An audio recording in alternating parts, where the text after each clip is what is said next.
My breathing is ragged, my chest heaving as I work, hunched over in my cubicle. The sounds of whimpering and outraged disbelief come to my ears, but they don't register.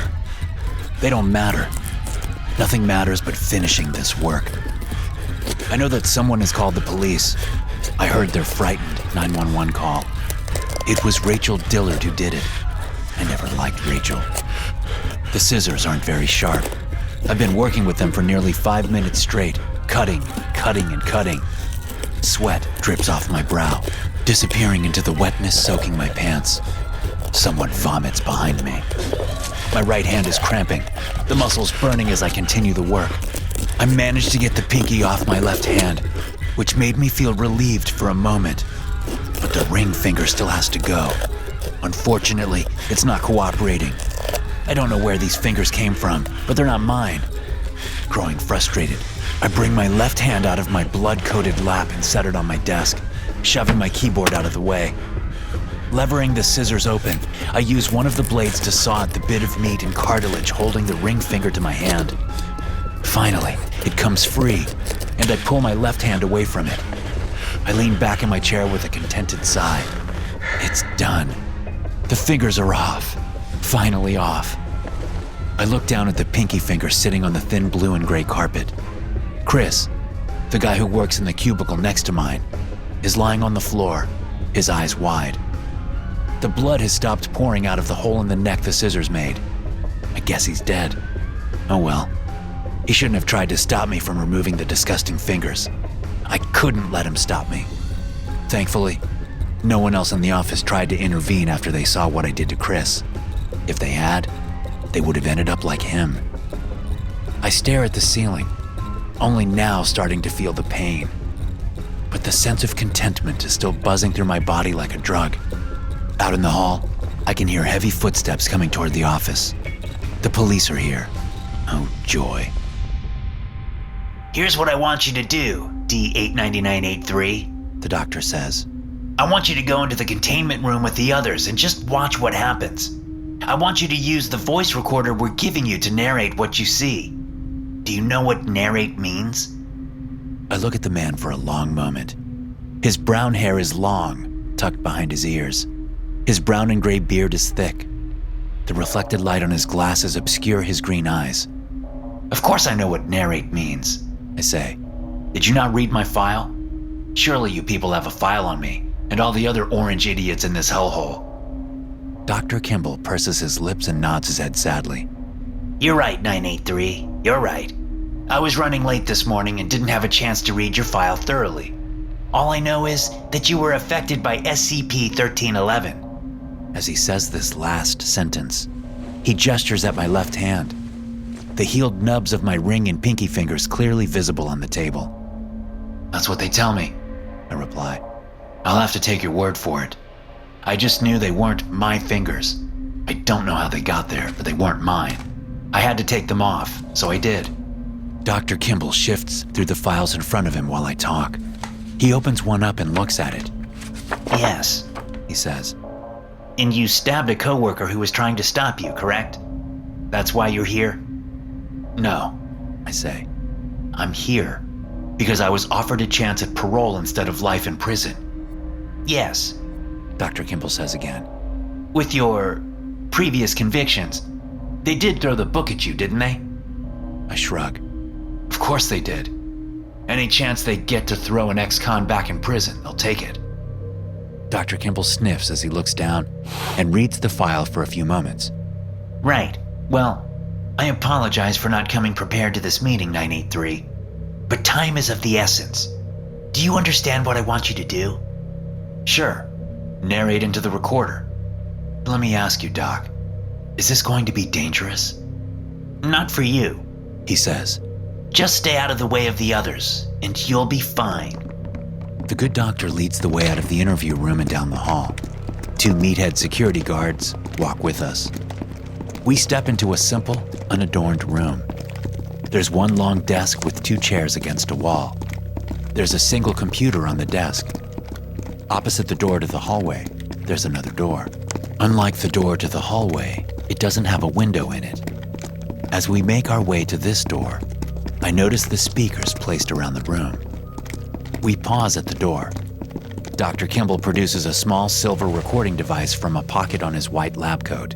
He hands it to me and says, "Go through this door and then the other one. Don't be alarmed at what you see on the floor. Just pick a corner and wait for the others to come in. When they do, hit the record button and begin your narration." "Okay," I say.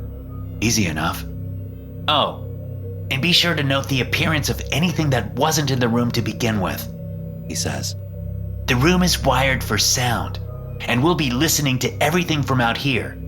So if something shows up that wasn't there before, tell us what it is immediately, okay?" "I don't understand," I say. "Why would something just show up in the room?" "That's what we're trying to determine. We had an item appear in the room that wasn't there before on our last experiment. So we need to know if it happens again. And if it does, we need to know what the item is. This is very important." "Okay," I say, ready to get this over with already. I step through the first door and into a small chamber with another door to my right. On a whim, I turn around and try to open the door I just came through. Locked. I turn back around and walk through the second door. The first thing I see is the severed leg in the middle of the white 20-foot by 20-foot room. It's a man's leg, judging by the size, build, and hair. It's naked, no shoes or socks. However, there is a small tattoo of a compass rose on the outside ankle. It's not a complete leg. It has been severed just above the knee joint, and I can see all the complexities of the joint laid bare to the world. There's no blood, though. It seems the leg has already bled as much as it's going to at some other location. There is, however, a drain in the middle of the sloped tile floor, less than a foot from the leg. At the back of the room, there's a small metal table with some tools on it. I move to it and see a surgical bone saw, a knife, and a hacksaw. The door opens behind me. I turn to look, seeing 3 other D-Class personnel, each dressed in an orange jumpsuit, just like me. Their numbers are listed on the front and back of each jumpsuit, just like mine. The first one in is a small man with a bulbous, bald head and small, savage eyes. He's followed by a haggard-looking woman with frizzy reddish hair and 10-pound bags under her eyes. Finally, another man trails behind. He's large, blonde, and has a vacant look on his face. I watch as the expressions on their 3 faces change in quick succession. Bam, bam, bam. As soon as their eyes laid on the severed leg, something enters their faces. The bald man, number D78664, looks from the leg on the floor to his own right leg. His eyes glint with madness, and he runs, swiping up the leg and bringing it with him to the metal table across the room. The woman soon follows suit, screaming, "That's mine!" at the bald man. Suddenly remembering the recorder, I press the appropriate button and bring the thing up to my lips. Meanwhile, the vacant-faced blonde man lumbers over to join the pair at the table, who are now fighting over the leg. The big man, D50023, hits the woman in the face, knocking her to the ground, I say, narrating the scene. Now it's just him and the bald man vying for the leg. The bald man kicks him in the balls, sending the big man to the ground. Now the bald man has the leg to himself. He's selecting something from the table. It looks like the surgical saw. Now he's running to the other corner of the room with the leg. I suddenly realize what's going to happen, and it starts the gears turning in my head. My mouth hangs open as the bald man plops down on his butt and pulls up the right pant leg of his jumpsuit. There is no hesitation, no second guessing, and no look of pain on his face as he digs into the flesh above his knee with the surgical saw. Blood floods out around the wound, but the man doesn't seem to notice. As the woman streaks across the room screaming, I remember my job. The woman is going for the leg now, I say, but the bald man sees her coming. He pulls the saw out of his leg and swings it at... I gape as the saw slashes through the woman's neck. Blood spews as she puts both hands to her throat, apparently forgetting about the leg. She stumbles toward me, eyes full of fear and pain. I shove her away from me, getting blood on my jumpsuit. I say. The bald man, having cut the woman's neck open, now resumes sawing his own right leg off. He has tucked the severed leg between his body and the wall. I look back over at the big man, who stumbles across the room but slips on the considerable amount of blood now on the floor. He then gets to his knees and crawls over toward the frantically working bald man. Once again, the bald man sees the danger coming. He goes to pull the saw out of his leg, but he gets momentarily stuck in the bone. The big man swings a heavy fist, striking the bald man and bouncing his head off the wall.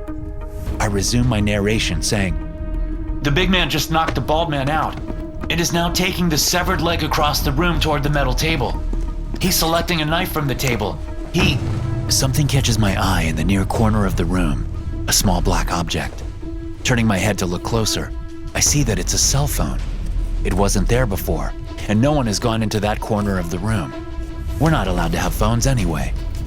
The woman is now completely motionless, lying where she fell after I shoved her away. The bald man is still unconscious, and he'll probably be dead soon too, given the injury to his leg. The big man is just now starting into his leg with the knife. So where did the phone come from? How did it get there? It must be what Dr. Kimball was talking about before I came in here. I move over and pick the phone up. It's fully charged and unlocked. Turning off the audio recorder and pocketing it, I select the video function on the phone and start recording. I step over toward the big man, but I make sure not to get too close. He has the severed leg lying next to him as he hacks at his own leg with the knife. I zoom in on the severed limb for about a minute, making sure to get a good, clear look at it. What's happening in there, 983? Dr. Kimball's voice comes from a speaker in the ceiling. Why aren't you narrating? You gotta get me out of here, Doc, I say. Please. These people are crazy. 2 of them are dead, and the third one is cutting his own leg off. Continue your narration, 983, he says. I can't do it. I can't. Let me out, and I'll tell you what I saw, but I can't be in here any longer. I head over to the door and pull it open, rushing into the little chamber. I bang on the locked door, yelling for them to let me out. Do you have any weapons in your hands? Kimball's voice asks me via a speaker in the small antechamber. No! I lie.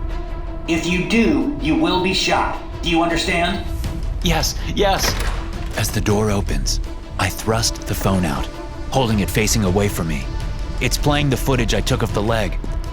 The security guard that opens the door looks at the phone. His eyes go wide and he rushes past me into the room. I push through the doorway and shove the phone into the other security guard's face. His reaction is the same. By now, Dr. Kimball knows what's going on. His eyes are wrenched shut and he's trying to get to the door to the hallway, to escape. It doesn't matter. I put the phone down on the desk and grab him by the head, smashing his skull into the wall once, twice, 3 times. He falls to the floor in a heap. I grab the phone up again and restart the footage. Then I walk out into the hall. I show the footage to anyone I come across. They all have the same reaction. They all get that same mad look on their face and run back toward the room containing the severed leg. I keep going, betting that I can get out of this hellhole as long as I don't come across someone like me, someone who's immune. In reality, I'll most likely be shot while trying to leave the place, but it's worth a try. Besides, I'm having a blast so far. SCP-1311 initially manifests as a case of sudden, severe body integrity disorder. The belief that part of an individual's body is not actually theirs. In most instances, SCP-1311 affects the perception of one's hands or feet, though in some cases, fingers, ears, eyes, teeth, or even organs have also been subject to the condition. As with most cases of acute body integrity disorder, the majority of subjects infected with SCP-1311 have attempted to self-amputate or remove the affected part of the body themselves, resulting in their death. In the cases where a minor part of the body is targeted and successfully amputated, all sufferers have expressed a profound feeling of relief at its removal. SCP-1993 is a human right leg, severed at an angle beginning above the knee and descending to the patella. Examination of the leg has shown the presence of a small tattoo on the exterior side of the ankle, depicting a compass with the needle pointing to the southeast. instances of SCP-1993 have been observed to decay at the normal rate for a severed limb. All humans making visual contact with SCP-1993 will become immediately convinced that it is their leg, amputated from them at some point in the past and replaced with a simulacrum. Affected individuals will have no explanations as to how, when, or under what circumstances their leg was removed.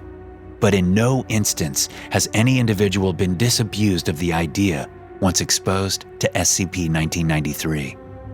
If permitted physical access, individuals will find some manner of removing their own leg above the knee.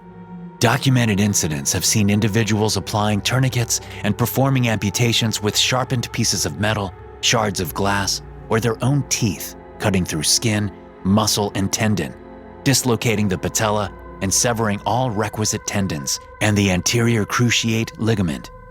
Individuals will then attempt to attach SCP-1993 to their own bodies, again using whatever materials are available to them. However, given the complexity of microsurgical reattachment, this will often be carried out haphazardly, with many affected individuals electing finally to connect the limb via topical methods such as stapling or using adhesive chemicals.